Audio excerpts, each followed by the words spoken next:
Ever since surfer Bethany Hamilton lost her arm in a shark attack when she was 13 years old, she's rightfully been called an inspiration. She was always something special. Bethany Hamilton won her first surfing championship at 8 years of age, her second at 12. A few months later, her life was changed forever. She'd been lying on her surfboard, her arm dangling in the water, when a tiger shark bit it off at the shoulder. So this is where I lost my arm. She also lost 60% of her blood. But Hamilton not only survived, she thrived, seeing her injury as a challenge, not a setback. I look back on that and I think how I wouldn't even change that if I had the opportunity to. And I just see all the doors that it's opened. Absolutely unbelievable. Don Daly. Bethany Hamilton walked away from professional surfing in February 2023, voluntarily ending a 15-year career over principle, losing major sponsorships worth hundreds of thousands of dollars, and facing massive online backlash. Then, in January 2025, she doubled down, taking the stage as keynote speaker at the March for Life, alongside Vice President J.D. Vance. But at just 13 years old, when I lost my arm, I thought, I can't surf with one arm. My life felt upside down, confusing. I felt like everything was chaotic. This isn't the comeback story you think you know. This is the story of a woman who survived a tiger shark, conquered the impossible, reached the pinnacle of professional surfing, and then sacrificed it all to stand for what she believes is right. You think you're going to surf again? I think. I know. Bethany was back on her board 4 weeks later. When she was coming back to compete, we were all jaw-dropped. The moment she paddled out, everybody on the beach was just spellbound. Nobody thought it was possible. God gave me this passion to surf, and it wasn't like that passion had been taken too. On February 5th, 2023, Bethany Hamilton made a decision that would cost her everything. At 32, still competitive and respected, she posted an Instagram video announcing her boycott of the World Surf League after it allowed transgender women to compete in women's events with testosterone levels below 5 nmol per liter for 12 months. "I personally won't be competing in or supporting the World Surf League if this rule remains," she declared. I personally won't be competing in or supporting the World Surf League if this rule remains. Thanks. Questioning whether hormone levels truly determine biological differences and suggesting a separate division instead. The backlash was immediate and brutal. She addressed the firestorm. "I knew the hammer of mean and cruel and harshness would be thrown down on me for not going with the flow." But she wouldn't budge. "I strive to have love for all of mankind, regardless of any differences." The cost was staggering. Rip Curl ended their 24-year partnership, a relationship that began when she was 9. She had 3 years remaining on a lucrative 5-year deal signed in January 2022. A potential Ford sponsorship evaporated. Her WSL career was over. For any athlete, this would be career suicide, but Bethany doubled down. On January 24, 2025, she took the stage at the March for Life alongside Vice President J.D. Vance, drawing parallels between surviving a shark attack and women facing unplanned pregnancies. These women need hope. They need encouragement. They need light in their life, she told the massive crowd, sharing her own fears about her first pregnancy.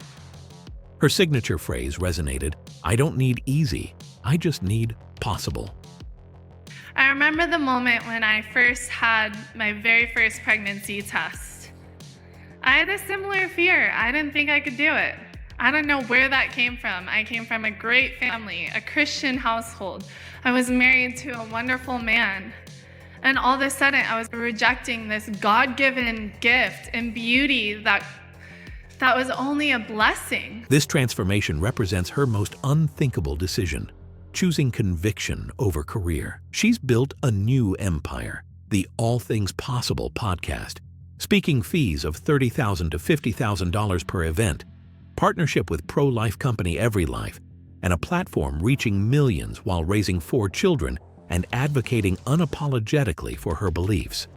Aloha, everyone. I'm Bethany Hamilton. And I'm Adam.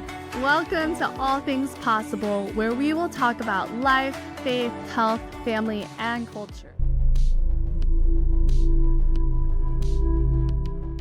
October 31st, 2003, Halloween morning. 13-year-old Bethany Hamilton paddled out at Tunnels Beach on Kauai's North Shore around 7:30 a.m. with best friend Alana Blanchard, Alana's father Holt, and brother Byron. The water was crystal clear, waves small and inconsistent. Bethany lay on her surfboard, right hand resting on the deck, left arm dangling lazily in the cool water. She was chatting with Alana, waiting for the swell to pick up. Everyone faced the horizon. No one saw it coming. A 14-foot female tiger shark had been stalking surfers for weeks, testing them, waiting. It approached from the side with calculated precision, timing the rhythm of Bethany's arm dipping in the water. The attack lasted 2 to 3 seconds, a flash of gray, lightning-fast tugs, pressure but no pain.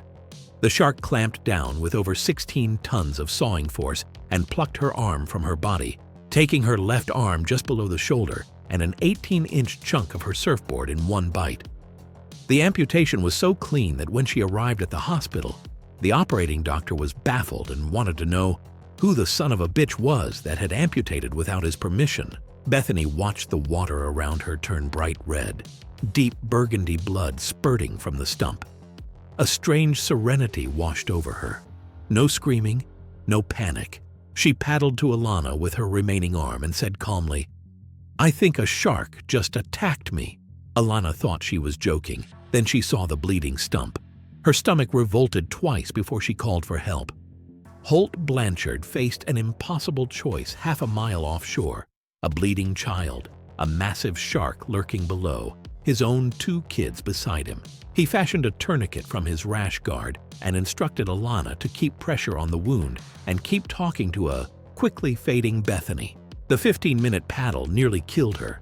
Bethany drifted in and out of consciousness, praying, "I'm in God's hands." By the time she reached Wilcox Memorial Hospital, she'd lost over 60% of her blood. In hypovolemic shock, humans typically die at 40% blood loss. Medical staff called her survival a miracle, the coincidence that saved her life. Her father Tom was already at the hospital for routine knee surgery. When the door burst open with news of a shark attack victim, Dr. David Ravinsky stepped out, returned weeping and crying with tears. Tom stood in the hallway as the gurney wheeled in. All he could see was blonde hair. As the gurney turned the corner, all the air in his chest disappeared. Bethany took her father's operating room. Same surgeon, a family friend and fellow surfer. Her first words after surgery? "When can I surf again?" I went surfing with my best friend, just hanging out there, waiting for waves. It happened so fast, there wasn't much time to think. The shark just came and bit it off. I looked down and her arm was gone. Heaviest moment of my life. When I woke up in the hospital room, and I looked down and it kind of just dawned on me, and I was like, oh my gosh, like, I'm 13 years old, my arm is gone, and surfing might be gone too. I knew I wanted to surf again, and most people think I'm crazy.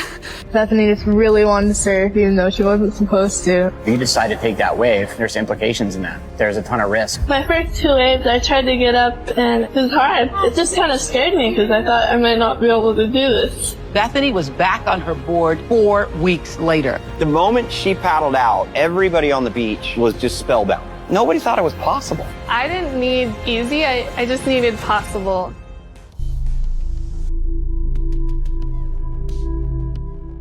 26 days after losing her arm, November 26, 2003, the day before Thanksgiving, Bethany returned to Tunnels Beach. Her father Tom had installed a custom handle on her surfboard for duck diving. She watched friends surf, determined to try. She failed repeatedly.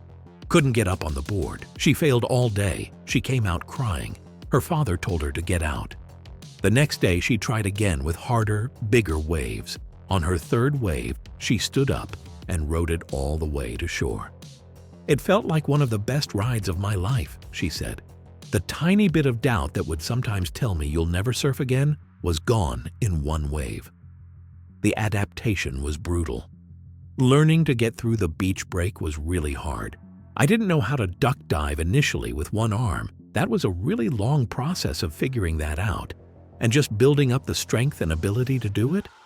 She learned to place her hand underneath the board with her palm directly under the middle. The board's fins prevent circular motion despite one arm. For duck diving, she developed an advanced technique, standing on the board to sink it deep, then bending down, grabbing it, and diving under waves. She specialized in late drops, taking only 3 to 4 paddle strokes before committing, using the wave's steepness rather than paddling power. If the wave has some oomph and more momentum, you can kind of just get into the wave way easier. Just 2.5 months after the attack, she entered her first competition and placed 5th. In 2005, she won the NSSA National Championships to a 500-person standing ovation. In 2007, she turned professional. But the defining moment came at the 2016 Fiji Pro. Given a wild-card entry at Cloudbreak, one of the world's most powerful waves, she shocked everyone by beating Tyler Wright, the world number 1, with a score of 16.10 to 14.90. Wright had been leading with 10 minutes remaining when Bethany caught a whopping 9-point ride to win by 1.20. In round 3, she beat 6-time world champion Stephanie Gilmore by just 0.70 points. Coming here and competing in the Fiji Pro is like a dream come true, and I'm so stoked with how I did, and it's been amazing. I think I'll still kind of try to pick and choose events that I'm really excited to surf and compete at, and yeah, right now I'm kind of focusing on creating my film, Surfs Like a Girl, so that's kind of where all my passion for surfing is going towards, and it's so much fun. Stephanie, Tyler, and Carissa are 3 of my favorite female surfers. So it was daunting knowing I had Stephanie in my heat, Bethany said. I have so much respect for everyone on tour. Kelly Slater called her performance arguably unparalleled in men's or women's sport, adding, "I'm scared to try it myself," and ridiculously impressed with her talents. Tyler Wright said simply, "She's the greatest human probably ever."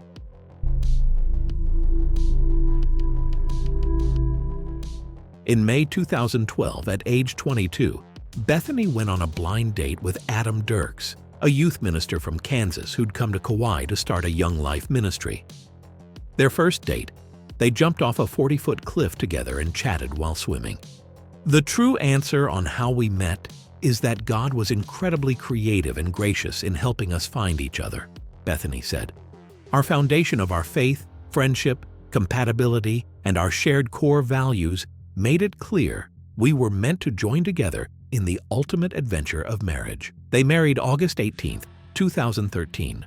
300 guests, 13 bridesmaids, and 8 groomsmen, all barefoot, serving local coffee instead of alcohol. Adam became her partner in everything. 6 months into marriage, while filming the Unstoppable documentary, Bethany discovered she was pregnant. It was a surprise to say the least. Adam and I were like, "Wow, okay, that really wasn't what we were planning on," she admitted. She feared one-armed parenting. How was I going to change the baby's diaper or support his head when I picked him up? But son Tobias arrived June 1st, 2015, and everything changed. Becoming a mom is something I always knew was going to be an amazing part of my life, or at least I hoped that, but it just came so much sooner than I had anticipated. It was a hard time in my life, just embracing motherhood. I think a lot of women struggle with it. But eventually, I'm so glad he made me a mom when he did. I think motherhood is one of the things I love most in life. Sons Wesley and Micah followed, then daughter Aliyah in June 2023. Motherhood shifted everything. 8 years into motherhood, I've realized that I value my children more than I value my time. I value my family more than I value other things like certain types of wealth or success. I believe a joy-filled family is wealth, and to know God, that is the most beautiful and precious wealth of all. She homeschools all 4 children, traveling as a family unit, choosing faith and family over full-time competition. I have seen roses down the street. On October 11, 2024, Bethany's 3-year-old nephew Andrew Samuel Hamilton, son of her brother Timothy, was found unconscious in a bathtub with just 6 inches of water. He had a fever and was soaking in Epsom salt just 15 feet from the kitchen. The family started chest compressions, detected a faint heartbeat, and rushed him to Wilcox Hospital before he was medevaced to Kapiolani Children's Hospital in Oahu. Bethany posted urgently on Instagram, "Help! My precious nephew was medevaced to Kapiolani in Oahu this morning after drowning last night. He still has a heartbeat and has fight in him. We are wrecked." Andrew suffered kidney damage and brain swelling. Despite all interventions, he died Friday, October 17, 2024, 1 week later. Bethany's statement, "The Lord has received my sweet nephew Andrew into his beautiful care. While my family and I will miss him dearly, we trust that his joy is full with Jesus."